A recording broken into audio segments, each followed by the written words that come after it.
This $5 million fund will help not just SNAP, but also people using the Affordable Care Act, the Women's, Infants, and Children's Program, and the Low-Income Home and Energy Program. Now, officials believe this money will take them all the way until February when the legislative session commences. We found that over the last month, with the shutdown in particular, there's been a lot of on again and off again, a lot of risk to our citizens. I think you saw just in the last week how severe that was when it came to SNAP benefits, food support. State lawmakers gathered at the Capitol to announce the creation of the Emergency Response Fund. They said they hope it helps mitigate the government shutdown and fill the void for programs that received major funding cuts earlier this year. The fund has bipartisan support. House Republican leader Vincent Candelora says the fact that both parties came together to support this indicates a positive path. We've been blessed with a $4.3 billion rainy day fund. While we're not sure, hopefully that continuing resolution is voted on by the end of the week.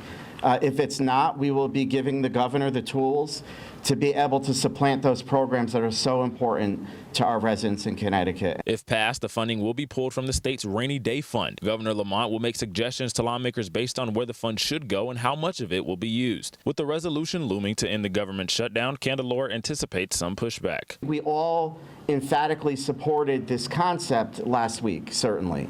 And as we're starting to see some openings of the federal government, I think you're going to see Republicans sort of cautious. Do we really need to do this? We don't want to see it becoming a long-term slush fund. Candelora said this is why the funds are set to expire before February. This gives more control back to state lawmakers on budget decisions for the session. But Senate President Martin Looney says if certain guarantees for health care and food programs aren't made by the federal government, the responsibility may once again fall on Connecticut. So there are a whole lot of questions for us to be resolved between now and the end of the year. I think obviously if we go over the cliff entirely and there is no extension of those benefits at the end of the year as current law provides, what that puts on the table, I think, for us, and we go back into session, is raising the issue once again of a public option. We also have to have other ongoing options for people who need health care, and if they're completely abandoned by the federal government, we'll need a Connecticut solution. The Emergency State Response Fund will be voted on this week by the State House and the State Senate when they go to the special session on Wednesday